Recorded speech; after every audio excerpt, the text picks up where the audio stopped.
নমস্কার, তন্দ্রা লিটল ওভেনে আপনাদের সকলকে স্বাগত। আজকের রেসিপি ডিম ধুদুলের কারি। এই সময় এই ধুদুল বাজারে প্রচুর পাওয়া যায় আর খেতেও বেশ ভালো লাগে। খুব অল্প তেল মশলায় দারুণ দারুণ রেসিপি আছে এর। আমি আজকে ডিম দিয়ে একটা রেসিপি দেখাচ্ছি আপনাদেরকে।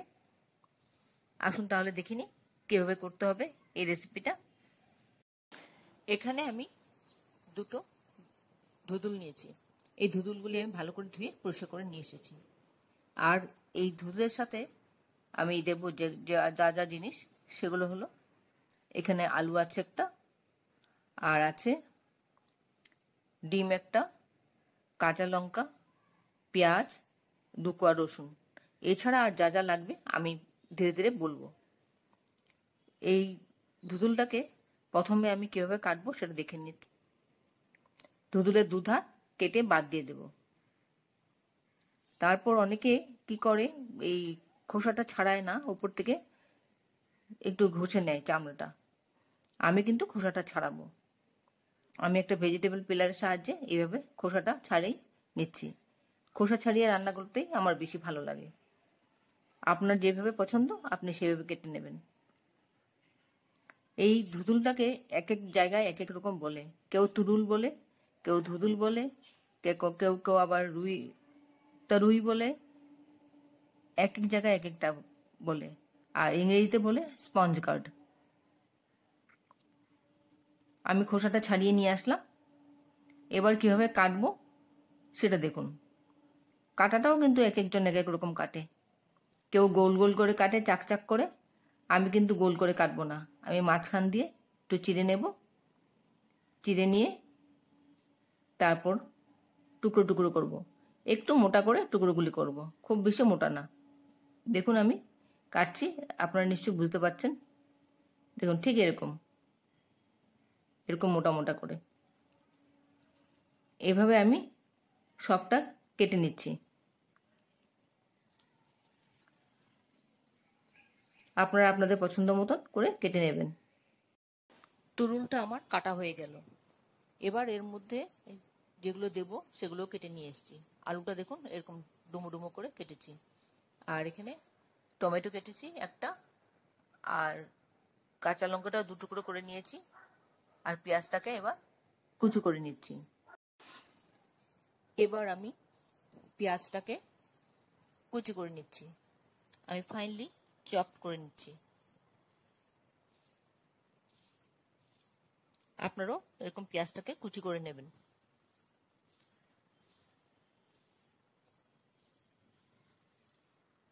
এরপর আমি ওভেনে কড়াটা বসিয়ে দিলাম। আমি 1 টেবিল স্পুনের মতন সর্ষের তেল দিলাম। রান্নাটা আমি সর্ষের তেলে করব। এবার আলুগুলি দিয়ে তাতে একটু নুন স্বাদ মতন আর একটু হলুদ গুঁড়ো দিয়ে আলুগুলি ভেজে নেব, লাল লাল করে ভেজে নেব। তারপর আমি আলুটা তুলে নেব। এই মুহূর্তে আপনারা কে কোথা থেকে, কোন শহর থেকে, কোন দেশ থেকে আমার এই রেসিপিটা দেখছেন, প্লিজ একটু কমেন্ট বক্সে কমেন্ট করবেন। আমার তাহলে খুব ভালো লাগবে। আর নতুন কোনো বন্ধু প্রথমবার আমার চ্যানেলটাকে দেখে থাকলে আপনাকে একটা বিগ হাগ জানাচ্ছি। চ্যানেলটাকে সাবস্ক্রাইব করে নেওয়ার জন্য অনুরোধ রইল। পাশে বেল আইকনটা অ্যাক্টিভেট করে নেবেন, যাতে পরবর্তী আমার সমস্ত রেসিপির নোটিফিকেশন সবার আগে আপনার কাছে এসে পৌঁছয়। আর আপনি যদি ফেসবুক থেকে দেখে থাকেন তাহলে ফলো অপশনটা ক্লিক করবেন আর একটা লাইক দেবেন। তাহলে আপনি আমার সাথে জুড়ে যাবেন। আপনি আমার সাথে জুড়ে গেলে আমার সমস্ত রেসিপির নোটিফিকেশন সবার আগে আপনার কাছে এসে পৌঁছবে। আমি আলুগুলি তুলে নিলাম, লাল করে ভাজা হয়ে গেছে। এবার ওই তেলেই আমি একটা ডিম ভেঙে ঝুড়ো করে নিলাম।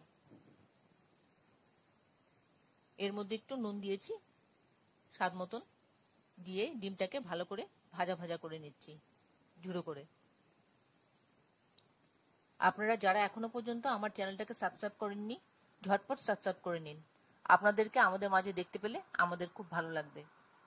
ডিমটা ভাজা হয়ে গেলে পরে আমি আবার একটু তেল যোগ করলাম। তারপর এর মধ্যে আমি একটু পেঁয়াজ কুচিটা দিয়ে দিয়েছি আর সাথে কাঁচা লঙ্কাটা দিয়ে দিলাম। দিয়ে একটু ভাজা ভাজা করব যতক্ষণ না কাঁচা গন্ধটা চলে যায়। খানিকক্ষণ ভাজা ভাজা হলে পরে এর মধ্যে আমি দিয়ে দেব কুচি করে রাখা টমেটোটা।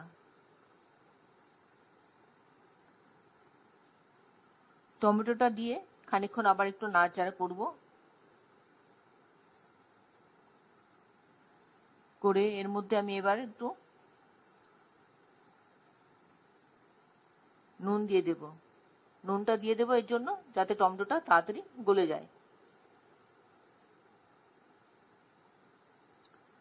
একটু সময় ঢাকা দিয়ে রাখবো টমেটোটাকে তাড়াতাড়ি গলে যাওয়ার জন্য।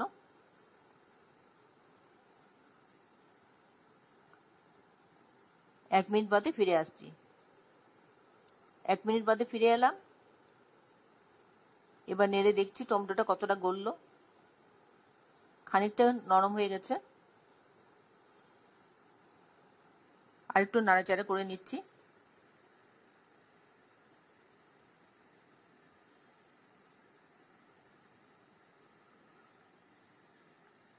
এবার এর মধ্যে আমি রসুন গ্রেট করে রেখেছিলাম সেটা দিয়ে দিলাম।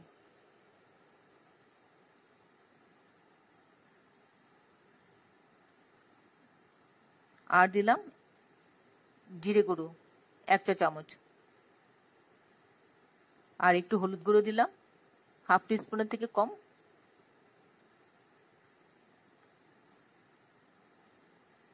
ভালো করে নেড়ে নিচ্ছি।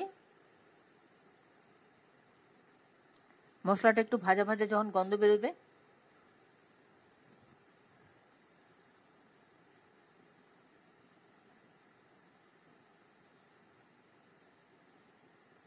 তখন আমি এর মধ্যে ধুদুলটা দিয়ে দেব।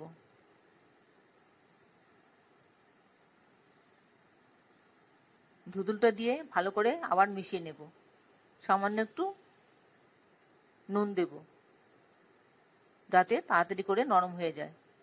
নুনটা কিন্তু সাবধানে দেবেন, কারণ অনেকবার ধাপে ধাপে নুনটা দিতে হচ্ছে।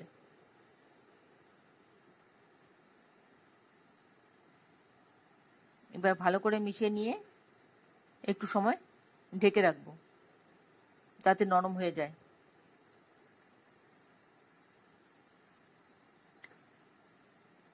খানিকক্ষণ বাদে আবার ফিরে আসলাম 1 মিনিট বাদে। আবার একটু নাড়াচাড়া করে নিচ্ছি। অনেকটা নরম হয়ে এসছে। রান্নাটা করা একদম সহজ, যে কেউ পারবে, আর হাতের সামনের ইনগ্রেডিয়েন্টস দিয়ে তৈরি হয়ে যাচ্ছে। এবার ভাজা আলুটা মিশিয়ে দিলাম। 1 চা চামচ চিনি দিলাম টেস্টের জন্য। এবার সবটা একসাথে ভালো করে মিশিয়ে নিচ্ছি। আশা করি আপনাদের ভালো লাগছে আমার এই রেসিপিটা। একদম সহজ রেসিপি, খুব অল্প তেল মশলা এই রান্নাটা হয়ে যাচ্ছে। পরিমাণ মতন জল দিয়ে দিলাম। খুব বেশি জল দেবেন না, জল তো এটা থেকে ছাড়বে, তাই খুব বেশি জল দিবেন না, অল্প একটু জল দেবেন। যদি আপনি মনে করেন যে আপনি ভাত দিয়ে খাবেন তাহলে জলটা দেবেন, আর যদি মনে করেন যে রুটি তরকারি দিয়ে খাবেন তাহলে জলটা না দিলেও চলবে। আর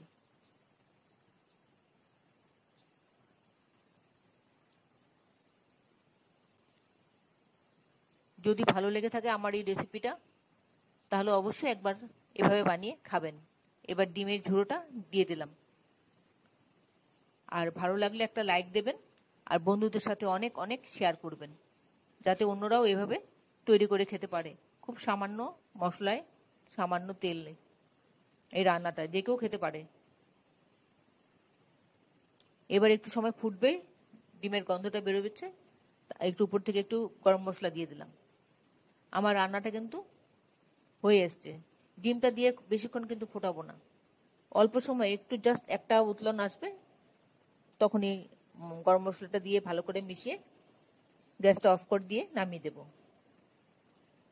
আমি 1 মিনিট স্ট্যান্ডিং টাইম দিলাম, দিয়ে নামিয়ে নিচ্ছি। আমার পরিবেশন হয়ে গেল। এতক্ষণ ধৈর্য ধরে আমার এই রেসিপিটা দেখার জন্য আপনাদেরকে অসংখ্য অসংখ্য ধন্যবাদ। আপনারা সকলে ভালো থাকবেন, সুস্থ থাকবেন, ঈশ্বরের কাছে এই কামনা করি।